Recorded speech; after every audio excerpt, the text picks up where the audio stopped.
Good morning, group. Well, as we now see, there's been no change in the data, in numbers apart from an increase. And yet, suddenly, all of a sudden, it's time for us to open up our economy to tourism again, because, of course, tourism's the only option, according to the government, although the big hotels will not be open.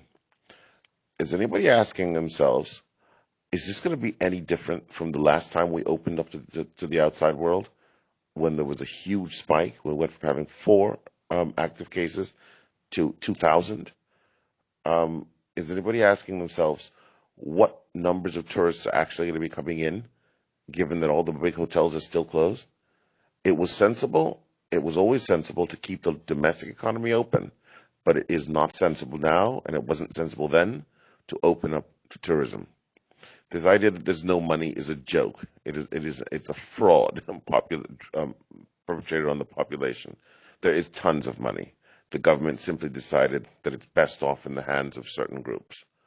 We don't have an income tax. We don't have a corporate tax. We don't have a capital gains tax. And as I've shown, real property tax, which should drive this country and vastly enrich its coffers, is a joke and is not enforced against wealthy non-Bahamians who owe hundreds of millions of dollars in unpaid real property tax.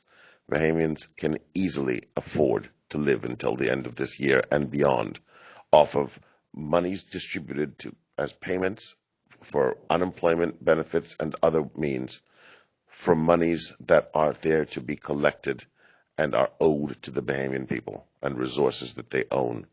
A good example being what I sent in the group last week. Just a tiny sampling, $7 million owed on the Darby Islands. $7 million which could easily be recouped by seizing and selling those. Those islands could be seized and sold easily for $20 million, easily. One of them is on the market for $60 million. The whole group could easily be sold for $20 million. That was a tiny sampling. Next week, I'm going to put into the group more than $100 million in total receipts from other properties, from other samplings of properties that I'm putting together. These are the government's own figures. Some of them up to date, some up until the end of last year when I got them. You'll see in the group more than $100 million next week, and that still remains a small percentage of total outstanding real property tax receipts.